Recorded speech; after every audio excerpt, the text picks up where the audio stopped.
Indestructible Gaming. Select your character. Musket Shot. Mr. K. Let the battle begin.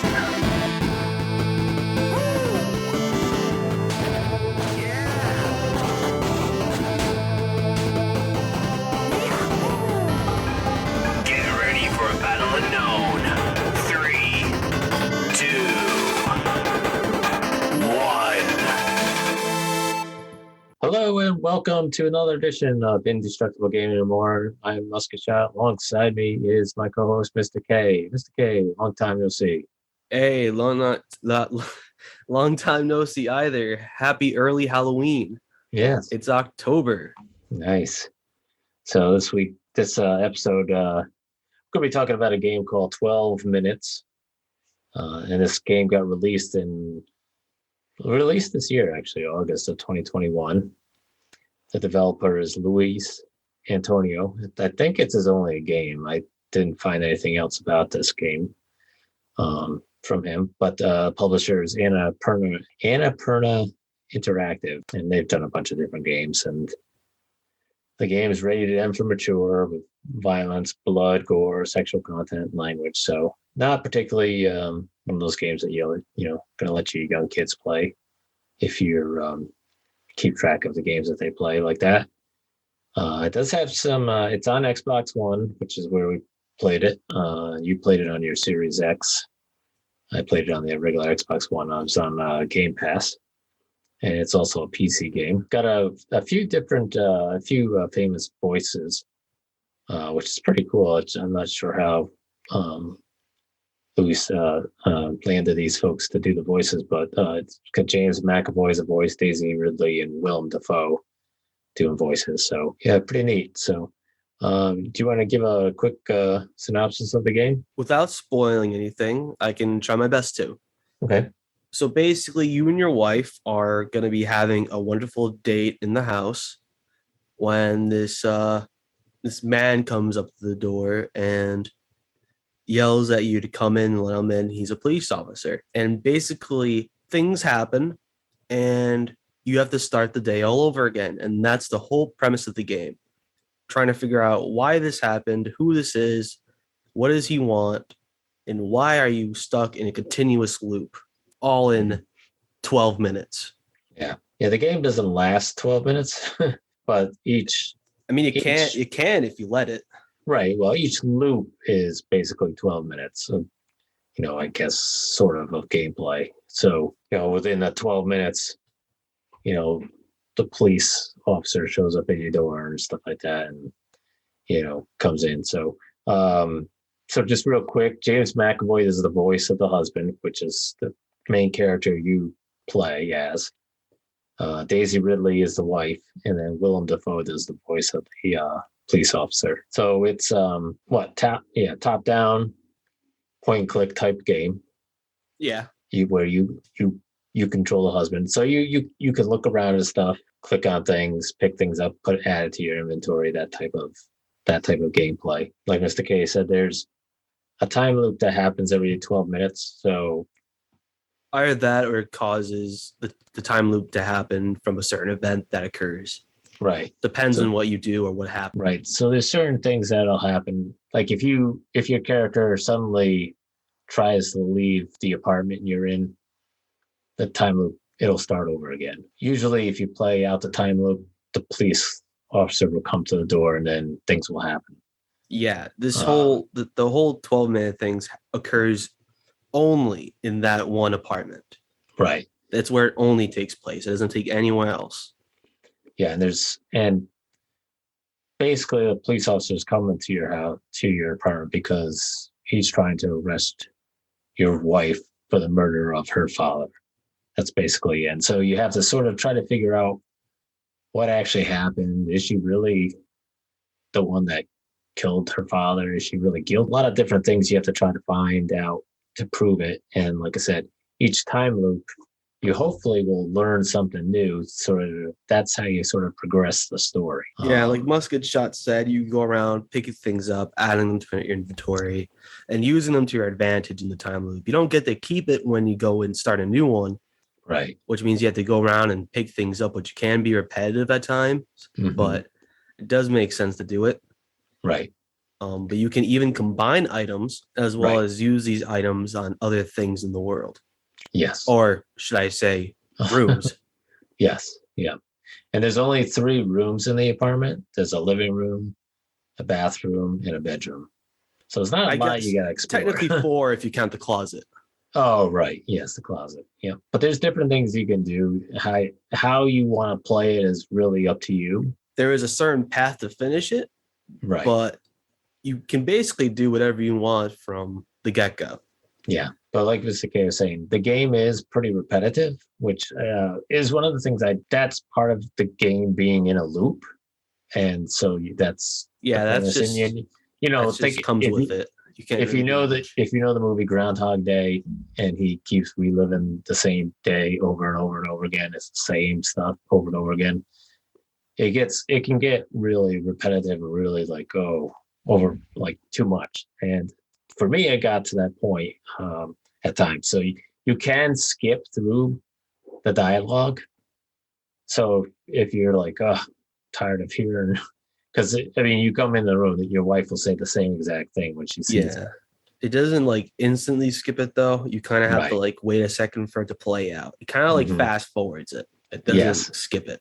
Yeah, you kind of fast forward through things. There are options to choose as far as how you want to, what questions you want to ask or things you want to, say to her while you're in the room or in the apartment with her. So, again, like I said, depending on how you do things each time in the loop, you'll have other options to choose from and things to do like that. There's multiple endings too. Well, there could be a lot of multiple endings depending on what you want to do. Right. Yeah. There could be a lot of more gruesome endings. There could be. Yeah, and there's multiple ways that you could possibly die or she could die. Yeah, like for example, there's a knife near the kitchen sink, or I guess technically living room sink since it's all in one room. Mm-hmm. And you can pick up that knife and you can actually stab yourself, which is pretty crazy. Yeah. And he does have hesitation at first, but if you keep pushing him, he will eventually do it. Yeah. And it will start the loop all over again. You can kill yourself, which is crazy for that type of video game to do, but it makes sense, I guess. Right. Because if you're doing it based on Groundhog Day, he did the same thing in that movie. He eventually got to the point where I remember that scene where he took the toaster from the store and he brought it to the bathtub. Yeah. And then he woke up back in the loop. It's pretty much the same case here. Yeah. But it really leaves it up to your imagination and what you want to do. Yep. Now there's a certain limitation, but it is pretty interesting to see what you can do in the certain situation. Right. Many different ways it could play out. Yeah. And some of being in the loop is a timing thing. So you're going to have to, maybe do certain things quickly because the loop could start all over again. Yeah. So, so I had that happen to me a couple of times where I didn't get it done a certain time, and you got to go through the whole thing again. So it can be a little frustrating at times. Yeah, like there was a time where me and the wife were talking, and basically we were getting plot progression where she was telling me all this stuff, but as soon as she got to the most interesting stuff, it started over. Yeah. So I had to redo it just to hear what she said. Right. There are certain ways you can fast forward the 12 minutes. Like, for instance, you can go inside the closet, close the door, and sit there, and it will fast forward it for you. But you don't have to worry about it. Right. But you can't go backwards, only forwards. Mm-hmm. Yeah. Like I said, there's different ways you could do. You can enter the apartment, go hide in the closet, and the wife will never know you're there. And then you can see what happens, or you could do what I did, one time I went into the bedroom and just sat in the chair in the bedroom and just waited for things to happen just to see what would happen. So it really depends on how you want to play the game and how interested you are in seeing what happens in different scenarios. But again, it's repetitive, so if you don't mind it, that's fine. But if you're like me, and I'm not a big person on repetitive things over and over and over again, especially the same things over and over again, Yeah, it can get a little old. And so I got to a point where I was like, all right, I'm gonna start looking at a walkthrough just to kind of see if I can yeah. get Sometimes, through some other parts. And there's some good walkthroughs on this game that kind of help you get through those yeah. regions where you I'll say understand. there was one part where I had trouble on, and because of how obscure it was, I'm not gonna say what for Right. spoiler reasons, but it was pretty. I thought it was pretty stupid how it happens. Hmm. I'm. I wish I could go into further explanation, but Right. I feel like you'd get it when you get there, as it's very obvious and it'd make you say, "What? How was I supposed to know that?" Yeah. Yeah. In that sort of way. I'll Yeah. have to talk with you, Musket Shot, after it about it, see if you had the same kind of Hmm. thought about it. Yeah. Graphics are pretty good in it. I mean, Did it it's a lag? top. Did it What's that? lag for you in any way? Because I was playing on the Series Uh, X and it ran smooth like butter. So I was yeah. No, curious if I it think had any it. issues. No, I think it ran pretty well. I always kind of look at reviews afterwards, uh, before we record, just to kind of see what other people have said about the game. And one person was saying it kind of reminded them of Sims a little bit, their movements and stuff. And I was like, maybe a little bit, but I don't think it's as weird, Yeah, as Sims. I think it I don't makes it think you looks a can little bit stab more. yourself in The Sims. Yeah, I think it looks a little bit more realistic, but it's the graphics aren't super high detail. I mean, when you look at No, it's you very when you smooth. yeah, when you look at certain things, it's not like a super awesome screen is going to come up and a picture is going to come up or And something. mind you, you can't see But the main character's faces whatsoever right, because of the view. Yeah, because of the view, you're pretty much just So we seeing. can't say it's realistic because we don't know what the faces look like. Mhm. But from the view we have, it looks pretty realistic. But so yeah, it's an interesting game. It's an interesting concept. Yeah, and it has music, but you don't really notice it. You really don't. Yeah. It's more for aesthetic. Yeah. Yeah. It sets. I agree that it sets like the tone of it because it's very mysterious. Hmm. But I guess I looked right over it. Yeah, and like most of our podcasts, we've talked about music at times for games, and sometimes the music really you just Adds don't to notice it. it. Oh, and that Sometimes too. and sometimes it adds to it. Yeah, but it just this one, to be honest with you, I really didn't really notice the music that much. It was just one of those things that like you could have played it with or without it. It would make a difference. Yeah, and there's Like the only time I really heard music and noticed it was when I, like something like sat in the closet and waited for time to move forward. Because when it does, it shows a clock and it shows it going up to the 12 minutes. right. And when that happens, there's like a dramatic song playing as it goes through the animation of the clock ticking. Hmm. And that's the only time I've noticed it. Right. Or when something like crazy happened, Yeah. like someone dying or someone barging in. Yeah. So otherwise, it's very quiet and you can barely notice it. Yeah. Yep. So it was not bad. So what you on a scale from like 1 to 10, would you what would you rate it at? I like the premise a lot. I always liked the time loop thing because it opened up opportunities for certain things to happen.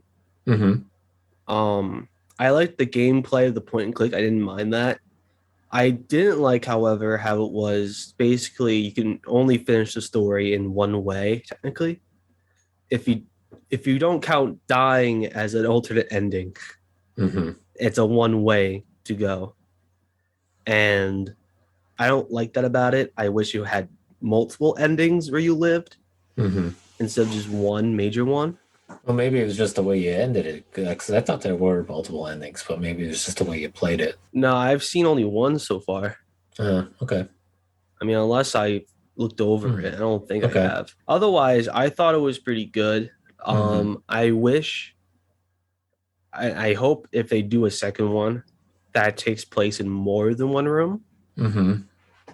I'm not asking them to like add like more puzzles to it because it makes it simple and easier to understand once you Right. got that one line of plot going and you Mm-hmm. understand what to do. I want them just to add more stuff to the environment so that you can screw around with it and have more fun with it. Mm-hmm. And do kind of like I would like to see like an open world Groundhog Day kind of game where you can just do whatever you want and not have any consequence with it, Mm. and then have it get to your advantage in the future. Well, I think there is actually, when you said that, I think there is actually a open world Groundhog game that's going to be coming out somewhere. I don't remember where I saw it, but I remember seeing it a while back. But I think it was going to be like almost like a VR game. So, If there is an open world Groundhog Day, like, or if someone plans on making it, I want it so where when you get stuff, you keep it. yeah. That way you don't have to go through everything all over again. Yeah, Because that would be kind of yeah. annoying for like a free roaming game to do. Yeah, that was another thing that was a little frustrating. It's not hard to It get made those sense. things, but it's just a thing. Oh, I gotta go get these things again. It was more of an annoyance. Yeah. But I mean, overall, I enjoyed it. I wouldn't say it's like game of the year or anything, but if you're a fan of Groundhog Day or point and clicks, I would say go check it out. I'm gonna give it like a 6 out of 10. Mm-hmm. I didn't think it was the worst. I didn't think it was the best. Mm-hmm. I thought it was fun for when I played it. I don't think I'll ever play it again, honestly. Yeah. Maybe in a couple of years or so when I forget everything and have to figure it all out again. But Yeah. for now, I'm not touching it. Yeah. Okay. Fair enough. Yeah, I would give it. I was thinking a 6 or 6.5 out of 10. So I'll probably stick with the 6 like you. The repetitiveness was a little. I don't mind if I have to go find the stuff again and grab the stuff again. That didn't bother me as much as the dialogue. That's like the one thing I was happy about being taking place in a singular apartment. Mm-hmm. You didn't have to go too much out of your way to get things. No, right. Because it's so small and condensed. Yeah, it was easy enough to get those things. It was just the repetitiveness of the dialogue, and yeah, you could change it a little bit, but it wasn't too much. And so sometimes you had to really kind of go through those things again, and it was kind of like, oh, yeah, I know, that's going to be your answer and stuff. And then the fact that every loop you had to go get those items again. But so yeah. Repetitive games like this, not really my thing.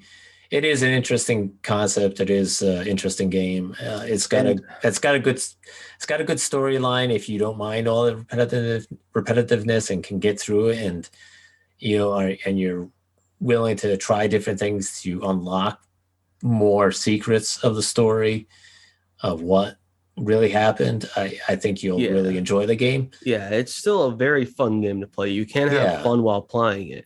The first thing I did was, funny enough, take everything in the house and flush it down the toilet, which is hilarious to me. Oh my god! And then the wife questions where this is and that is. Yeah. And you know what you've done.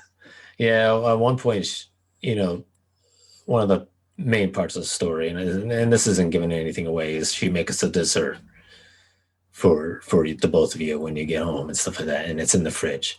And at one point, she pulls them out on a table, and I grabbed it I thought I was grabbing it to eat it, but apparently I grabbed it to pick it up, and I started walking around with it, and then I didn't sit down in time, and the wife got really pissed off at me and was like, "That's it, forget it. I'm not going to have any dessert." And walked away and went to the bedroom. And I was like, "But I have the dessert." And then I just sat. Then I put it back on the table, and then I started eating it. At least you had your dessert. I brought mine to the sink and washed the plate off right in front of her. She got really pissed off at that. Man, I don't know. I mean, I don't know why you get pissed off over that. Yeah, relax. Like, come on, I'm just cleaning the dishes. Exactly. I'm getting the food off it. Come on. All right. So that's the game review of 12 minutes. It did not So take 12 minutes to talk about it. No, and it won't take you. And it won't take you 12 minutes to play the game. It'll take you a while. It'd be funny if the game was actually 12 minutes. Yeah, I mean, right? you probably could if you knew what you were going to do. Yeah, if you probably Maybe. No, I don't think so. I don't. I'd think have to try it. I don't think so. I think you have to do a number of things to get it to. I think it's set up that way, so you have to play you have to do several things to get it to. No, I mean, get to that storyline. Yeah, I mean, I don't know. Yeah, We'll have to try it. But so what's our next game that we're gonna try? the next game we're going to talk about is a game that I think released last year, or maybe it was this year. I may be mistaken. But if you ever heard of the Metal Slug franchise, this is kind of like a successor to it. It's not the same people who made it, but it's very heavily inspired by it. And it's a game where you play as a goose that shoots. The name of the game is Mighty Goose. Mighty Goose. It's on Game Pass, so it's a shoot 'em up. So like Goose. Metal Slug. So Goose with an attitude. For sure. Yes. But yeah, that's Nice. that's the next game. Okay. Excellent. All right. Well, I'll give it a try. I know you've played some of it, so I'll have to give it a shot. I saw some of the gameplay, so looks pretty interesting. So I'll see how I do with it. But we'll discuss it then when we get around to it. So Yeah, we'll see for sure if this goose is mighty. yes, absolutely. All right. Well, thank you for joining us, everyone. Stay and indestructible, we will folks. talk to you soon. Yep, stay indestructible, folks. Peace. Game over. Hey guys, how's it going? I hope you enjoyed the episode. We're on Facebook and Twitter, and if you go on our website with the same name, you can also find us on all the other kinds of stuff you can listen to us to. Anyways, hope you have a wonderful day, folks. Stay indestructible, and peace.